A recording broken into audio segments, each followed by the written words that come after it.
Welcome to only IAS और स्वागत है आपका इस वीडियो में जहां हम डिस्कस करेंगे इस महीने की स्कीम्स को। अभी तस्वीर जरा देखिए और इन तस्वीरों से आपको कौन कौन सी स्कीम्स याद आती है इनकी लिस्टिंग जरा कीजिए। प्रीलिम्स आने वाला है तो वे स्कीम्स अच्छे से याद होना बहुत ज़रूरी है। सबसे पहले ये जो नल से पानी गिर रहा है ये है नल से जल योजना। तो ये कौन सी योजना है? जल मिशन भारत का कोई मिशन है? और अगर है तो वो कौन सा मंत्रालय देखता है? वो किन चीज़ों की पूर्ति की बात करता है? दूसरा, यहाँ कुछ वर्कर्स काम कर रहे हैं और इनके हाथ में कुछ कार्ड सा भी कुछ है। जो वर्कर्स जहाँ काम करने जाते हैं, क्या उनको मान लो कोई बिहार या झारखंड से कोई मजदूर मुंबई या दिल्ली की ओर आ रहा है तो क्या उस व्यक्ति को वहाँ पर जो उनका राशन है वो मिलेगा?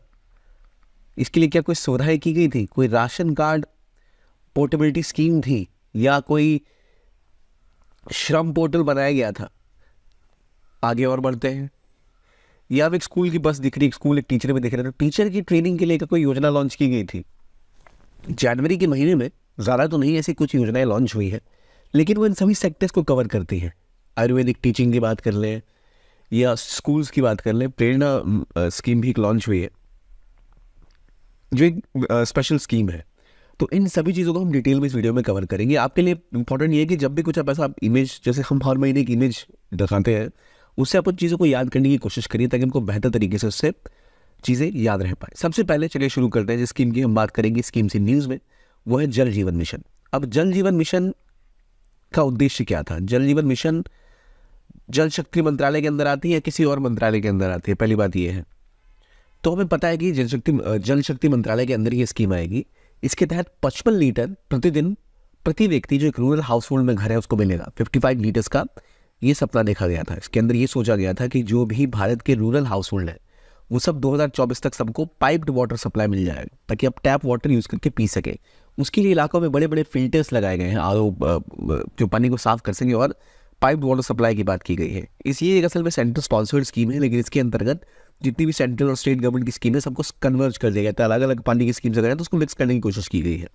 तो यह होगा क्या? इसके लिए गवर्नमेंट अचीव कैसे करेगी इसको? तो जल जीवन मिशन को पूरा करने के लिए, हालांकि 2019 में लॉन्च हुआ था, 24 का टारगेट इसमें दिया गया था, हर एक घर में जल की व्यवस्था होने की बात की गई थी।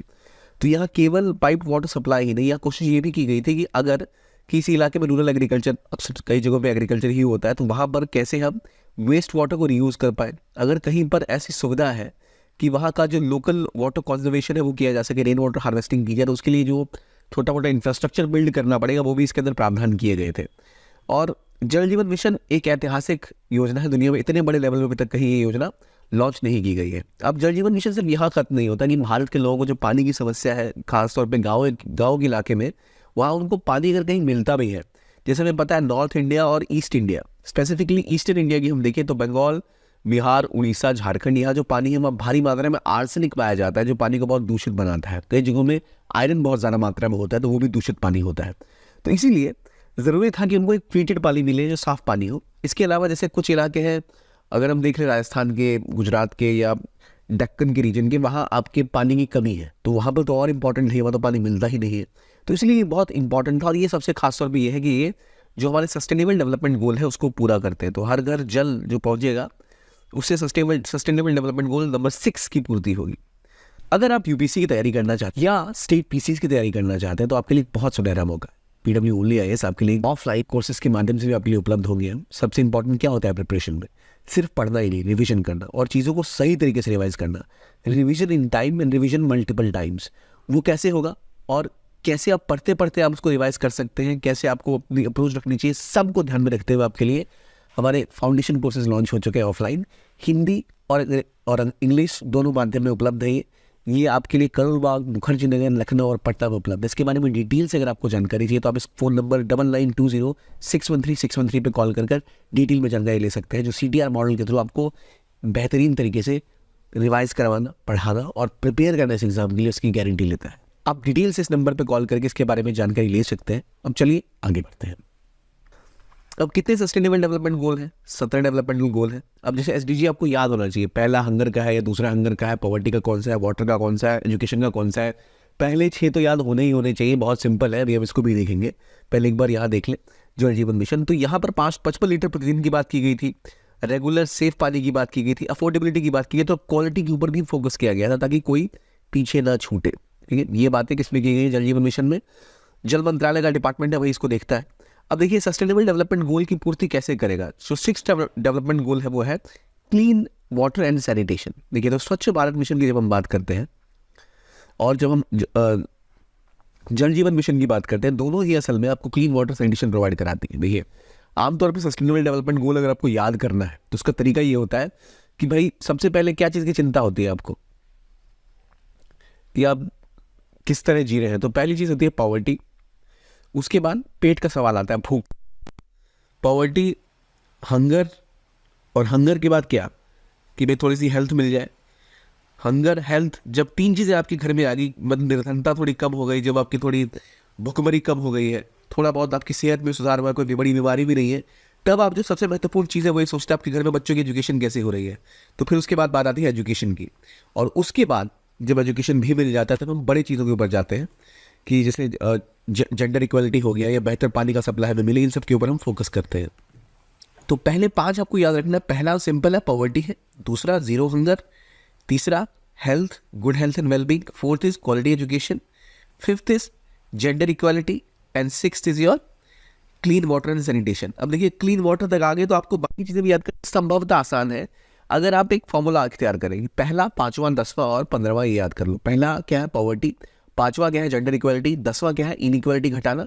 और 15वां है लाइफ ऑन लैंड। यहाँ पर अगर आप ये 3 पिवट याद कर लो, मुझे पहला याद है, मुझे 5वां याद है, मुझे 10वां याद है और मुझे 15वां याद है, तो मैं इसके हिसाब से बाकी चीज़ें रिलेट कर पाऊंगा। तो पहला क्या है? पहला पॉवर्टी है। तो पॉवर्टी के बाद क्या आएगा? Zero hunger. हंगर के बाद क्या आएगा? Health and wellbeing. और इसके बाद क्वालिटी एजुकेशन। और 5वां मुझे याद है जेंडर इक्वलिटी था। तो जेंडर इक्वलिटी के बाद क्या आता है? मुझे याद है जो 6th है वो है वाटर के ऊपर, water sanitation, clean water. Water energy की बात करता है 7वां। अब मुझे 8वां 9वां क्लियरली याद है कि कौन सा था। मुझे 10वां याद है, रिड्यूस इनइक्वालिटी। इनइक्वालिटी वाला पॉइंट आता है 10वें में। तो इनइक्वालिटी से पहले ही जो थे कहीं ना कहीं इंडस्ट्री और जो इकोनॉमिक ग्रोथ वाले पॉइंट थे वो आ गए थे। तो वहाँ से मैं गेस कर पाऊंगा कि 8वां इकोनॉमिक ग्रोथ की बात कर रहा है और 9वां जो है इंडस्ट्री इनोवेशन की बात कर रहा है। तो इस तरह मुझे 10 याद हो गए, तो बाकी 7 भी आप ये कर सकते हैं कि आपको याद, जैसे 14th लाइफ बिलो वाटर, ये आपको याद रहेगा। 6th clean sanitation water. पहले 5-6 तो याद रहेंगे, उसके बाद जो आप भूल जाते हो, तो इसलिए 11 ऑफ सस्टेनेबल सिटीज़ के बारे में कर लो, या जो नंबर 7 रोनाल्डो का नंबर है तो क्लीन एनर्जी की बात करेगा बंदा। 10 तेंदुलकर का नंबर है तो इनइक्वालिटी घटाने की बात होगी वहाँ पर। 15 लाइफ ऑन लैंड की बात होगी। 13 जो ब्लैक फ्राइडे आता है, या 13 द ब्लैक फ्राइडे, उस दिन हम क्लाइमेट एक्शन को रोकने की बात करते हैं। तो ऐसे आप सस्टेनेबल डेवलपमेंट को गोल को याद जरूर कर लें। ठीक है, थोड़ा मैंने ज़्यादा टाइम लिया यहाँ पर, ये बहुत इंपॉर्टेंट है आपको याद करना। 6 की पूर्ति हमारी ये स्कीम करती है जल जीवन मिशन। तो 72% रूरल फैमिली को अब एक्सेस मिलेगा जल जीवन मिशन के तहत, जिसमें एडिक्वेट ड्रिंकिंग वाटर मिलेगा हाउस टैप कनेक्शन के थ्रू। तो इसके तहत आपने एक फंक्शनल टैप कनेक्शन दिया जाएगा, जो एक नल सिर्फ लगा नहीं देना, नल फंक्शनल भी होना चाहिए। सिर्फ टैप कनेक्शन नहीं, फंक्शनल टैप कनेक्शन की बात की गई है, ताकि फंक्शनैलिटी मिले और अलग अलग आंगनवाड़ी केंद्रों में हर जगह आपको ये सुविधाएं दी जाए। ये सिर्फ घरों में नहीं, आपके जो आंगनवाड़ी केंद्र है या फिर हेल्थ सेंटर्स है, पंचायत भवन है, वहाँ पर भी ये सब सुविधाएं दी जाएंगी। जो ड्रॉट हिट इलाके हैं तो वहाँ तो विशेष तौर पर प्रावधान किया गया है इस चीज़ का। अगला आर्टिकल बात करता है प्रेरणा। अब प्रेरणा क्या है? यह प्रेरणा ली किससे गई है? हम कहते हैं प्रेरित हो गए, तो यह प्रेरणा ली गई है प्राइम मिनिस्टर मोदी से। अब भाई उनसे क्या प्रेरणा ली गई और कैसे ली गई? तो असल में एजुकेशन सेक्टर से जुड़ा हुआ ये एक स्कीम है, जिसके अंदर प्रेरणा एक एक्सपेरिमेंटल लर्निंग प्रोग्राम नाम की स्कीम शुरू की गई है 9वीं से 12वीं क्लास के बच्चों के बीच में।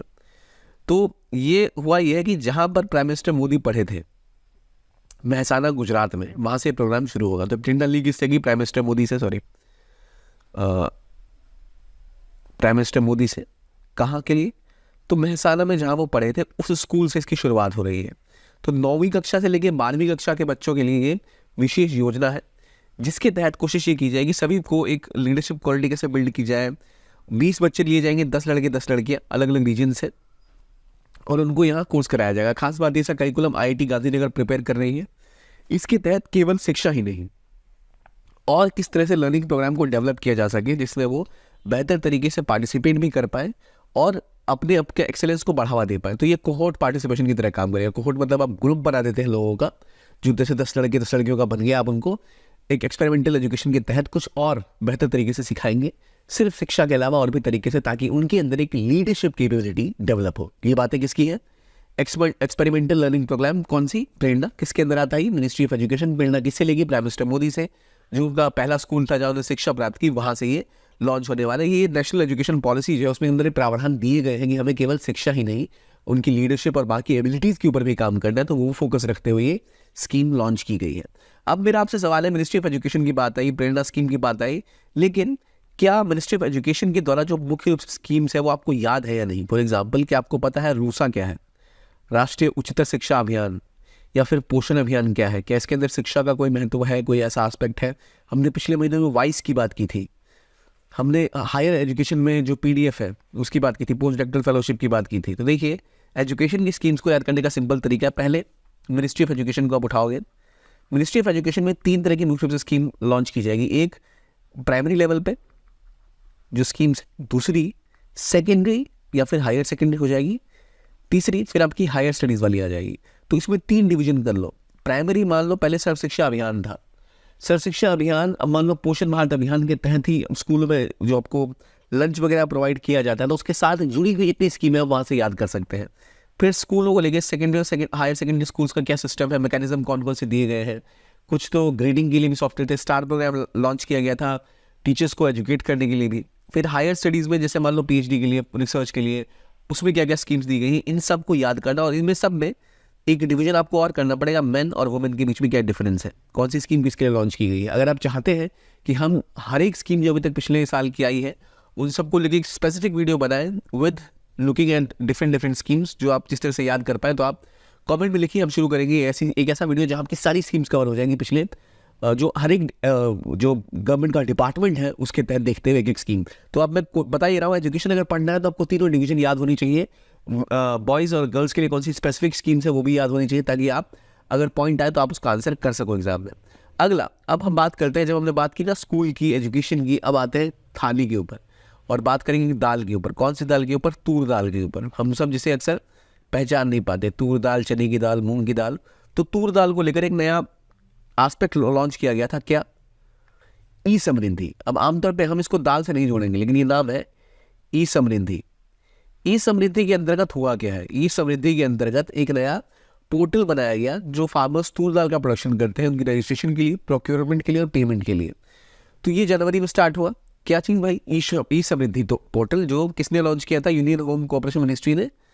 और ये क्या है भाई? ये पोर्टल जो तूर दाल का उत्पादन करते हैं किसान, वो अपनी जो पैदावार है उसको नेफेड में, जो national agricultural cooperative marketing federation of India है वहाँ, और national cooperative consumer federation of India जो है NCCF, उनके तहत सीधा वो लाकर बेहतर तरीके से बेच पाए। और जो FPUs है उसके तहत भी उनका आप फार्मर जाके डायरेक्टली वहाँ रजिस्टर कर सकते हैं, या फिर जो उनका FPU है जहाँ वो एक प्रोड्यूसर ग्रुप का ऑर्गेनाइजेशन का मेंबर बने हुए, वहाँ से वो अपने आप को रजिस्टर करवा सकते हैं और डायरेक्टली वहाँ से प्रोक्योरमेंट होगी दाल की उनके घर से, और फिर दाल बेची जाएगी अच्छी दरों पर। तो इससे जो लोग हैं, जो कंज्यूमर्स हैं, उनको दाल सस्ती मिलेगी क्योंकि इसमें बिचौलिए नहीं होंगे, और दूसरा जो किसान है उनको एक सही कीमत मिल जाएगी। तो तूर दाल को और बढ़ावा मिलेगा। दाल हम और ज़्यादा प्रोड्यूस करना चाहते हैं, याद रखिए दालें जो होती हैं वो ल्यूमिनस क्रॉप्स होती हैं मोस्टली, ये इसका तो मुझे कन्फर्मेशन नहीं है, पर ऐसी क्रॉप्स जो आपकी ज़मीन की पैदावार बढ़ाती है। और दूसरा, जब आप दाल किसी को बेचते हैं, दाल कहीं ग्रो होती है तो वहाँ पानी की ज़रूरत इतनी ज़्यादा नहीं होती, कम पानी में भी आप